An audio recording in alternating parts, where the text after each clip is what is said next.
Welcome to the Evolution of Mom podcast. We are your hosts, Amy and Shreese, and we hope you enjoyed our last episode with Pasha Marlowe, all about play and pleasure. Today's episode is all about the space in between your head and your toes.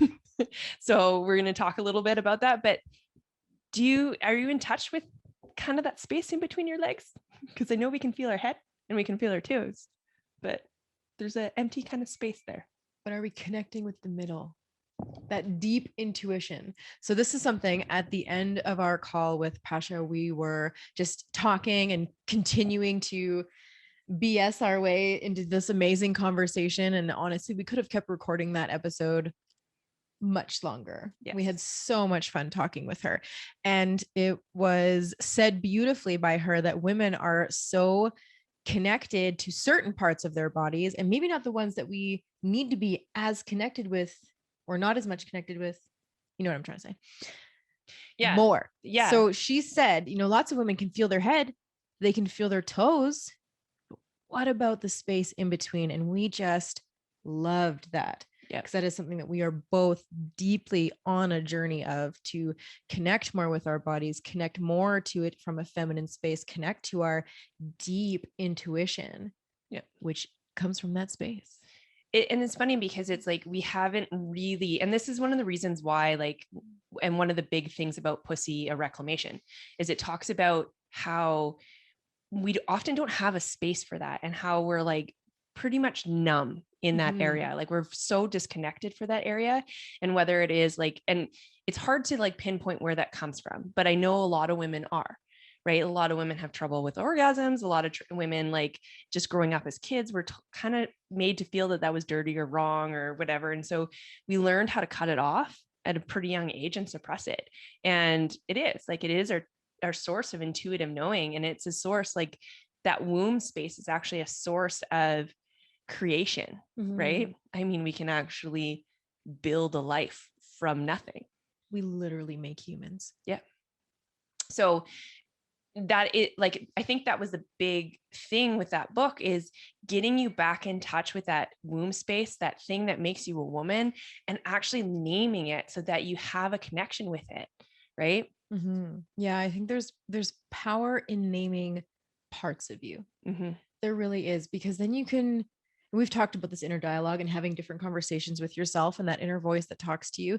Same kind of thing, right? When we name certain parts of ourselves, parts that we're working on, parts that we want to develop and grow, especially when it comes to things like our intuition, like connecting to that feminine space, it's really powerful to have a name for it, because then you can actually talk to it.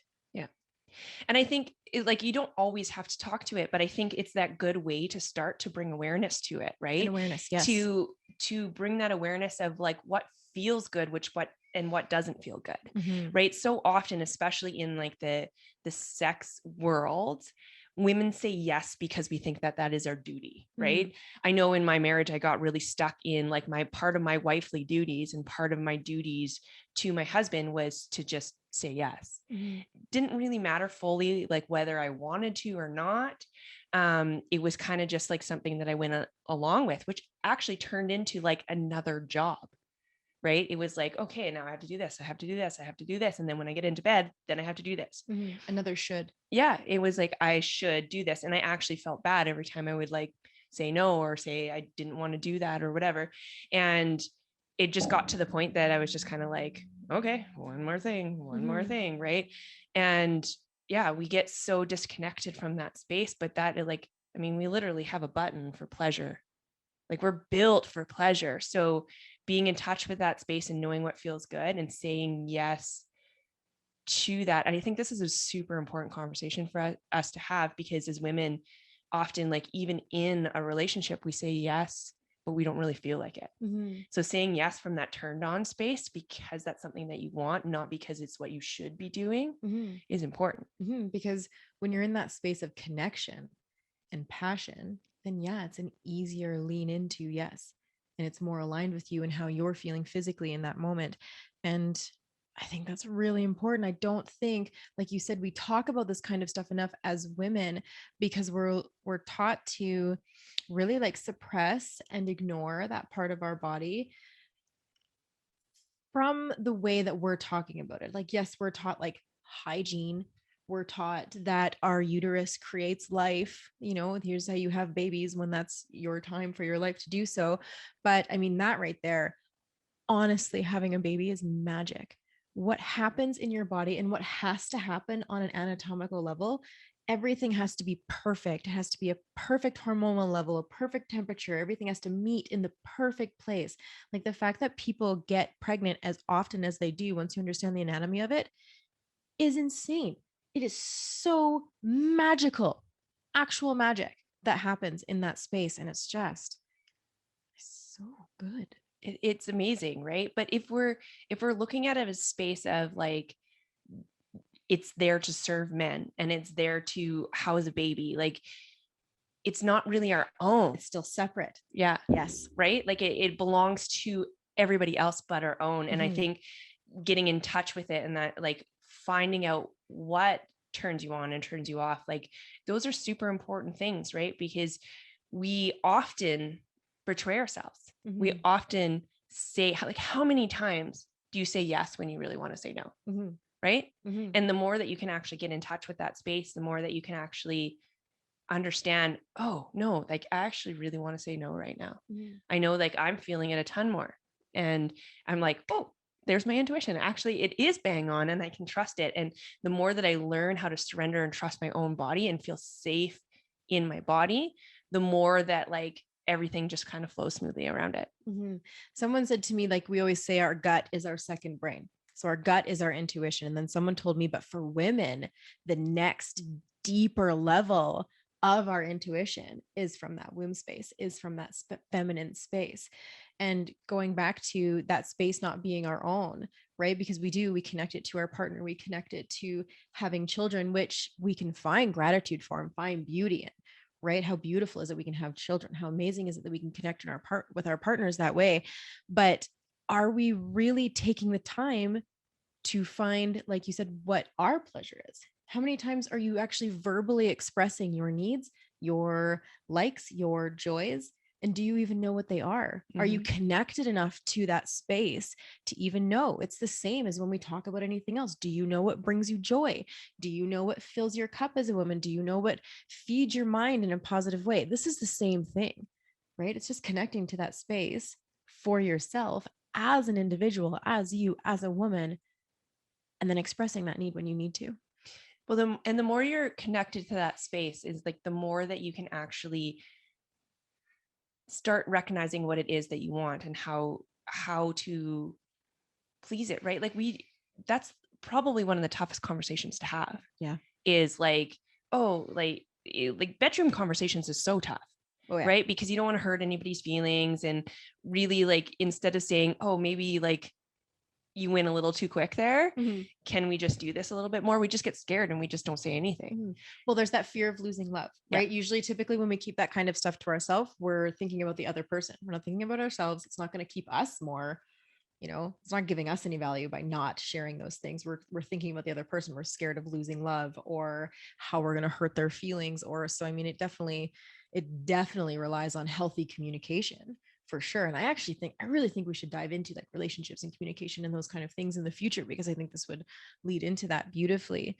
But yeah, so important. It is. And I mean, most partners, I guess there's not all partners because there's always an exception to the rule, but most partners really want to pleasure their partner, right? Like it brings them joy to please their partner.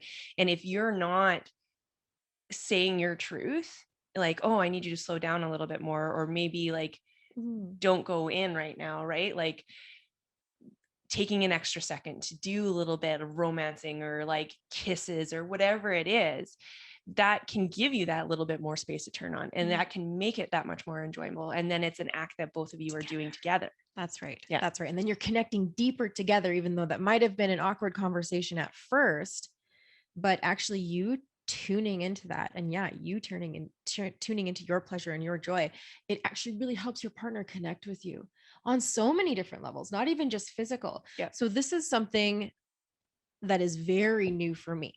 Yeah. So I talk about this from a very, I don't want to say amateur, but pretty close space. This is something I'm moving into and working towards being more connected to my body. I've talked about this in previous episodes where I'm so up here and I've had to be up here. I've had to have years of my life where I've had to be disconnected from my body, especially that part of my body, because that's where all my chronic health issues was basically my bunk uterus. And I had to survive and to cope and to go through life with so much pain. I had to disconnect from my body. And now you couldn't trust it. That's right. I couldn't trust it. It was constantly betraying me. I've had to really shift my mindset around, anytime something happens, that my body is just this broken bag of crap. Like I used to think about it.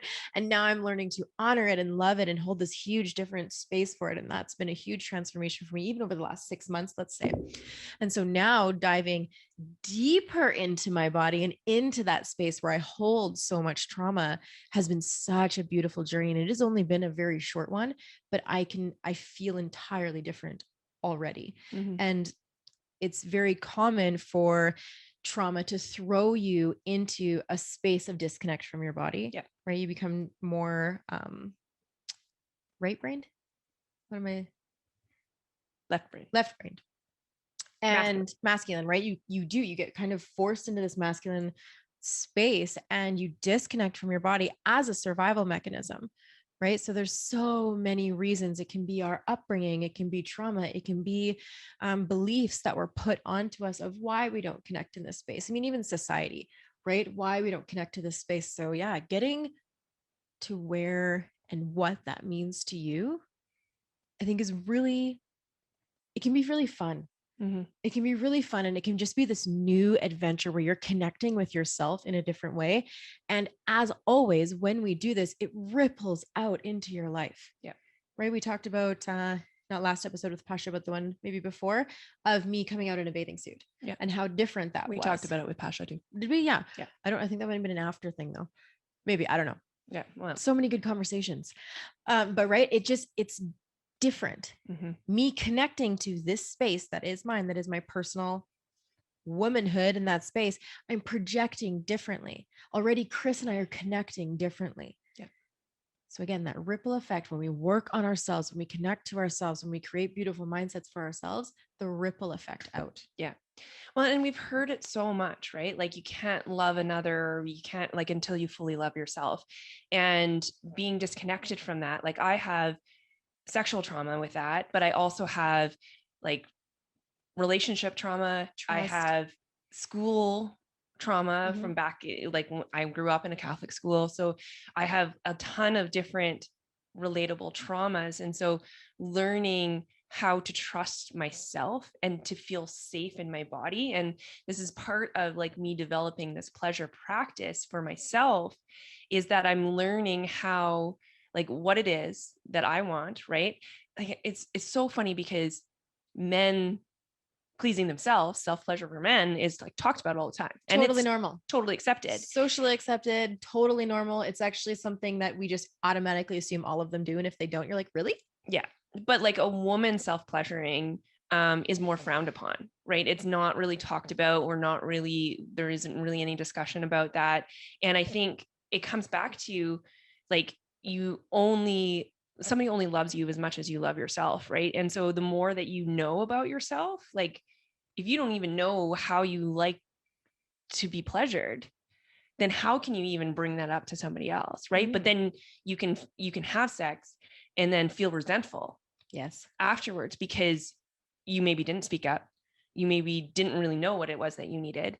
And so I think getting in touch with yourself as well, that's a super important thing. And it kind of just ties into the whole part where women don't truly know what brings us joy, what brings us happiness, what brings us pleasure. Yes. Right. And so the more that we can tap into that space and learn a little bit more about that space, the more that we can teach the others around us instead of feeling resentful or betrayed. And having that energetic difference flow out into the rest of your life.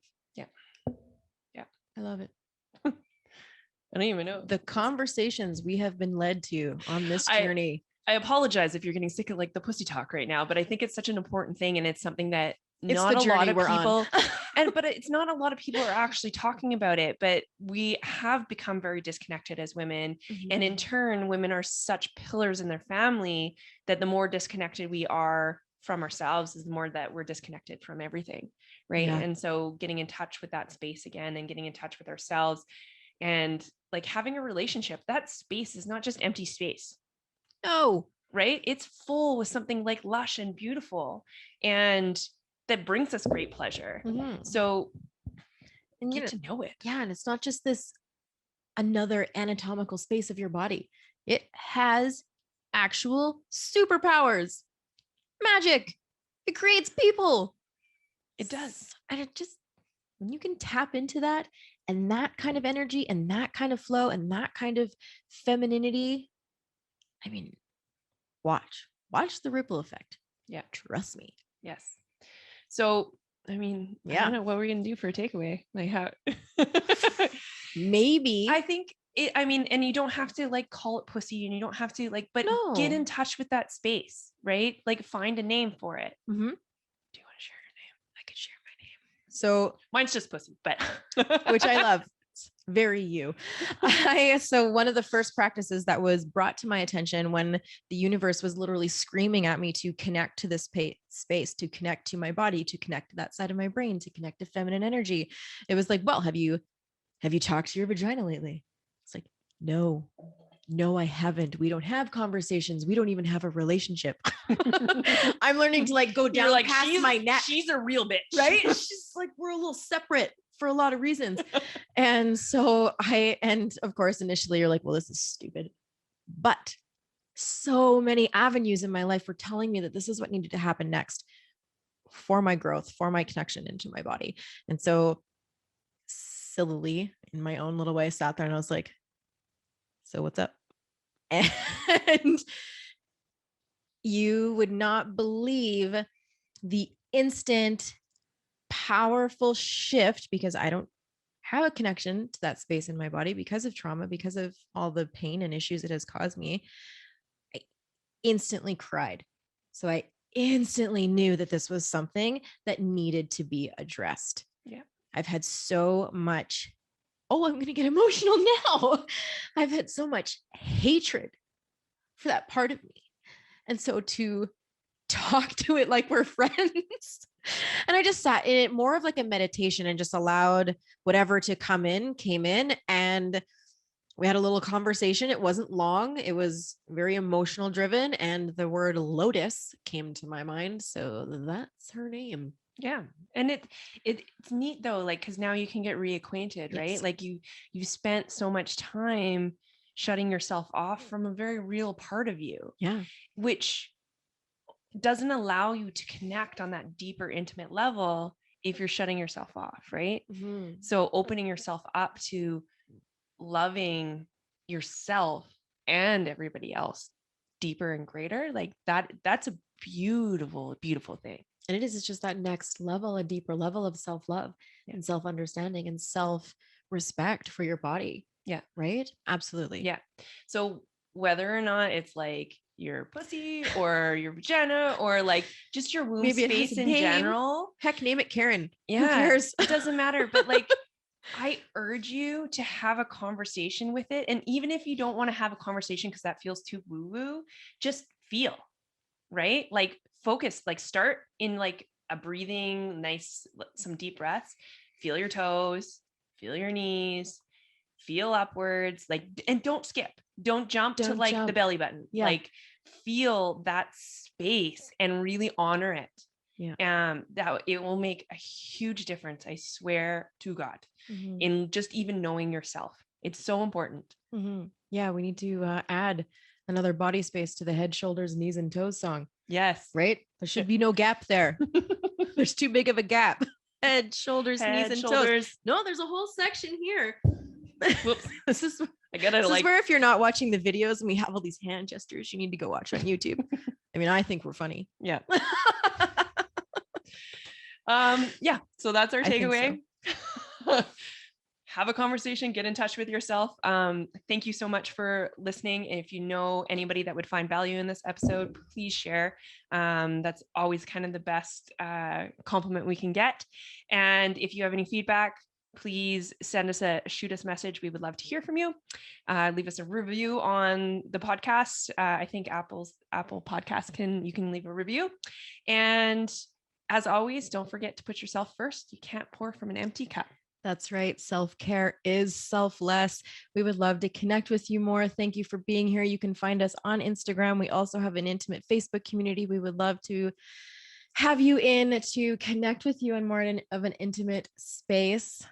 Ask us all the questions. I know when I started hearing stuff like this, I had all the questions. So we are absolutely here for you. Thank you so much, as always, to Next Level University for being our amazing podcast coaches. We love you guys. See you next time. Bye. Bye.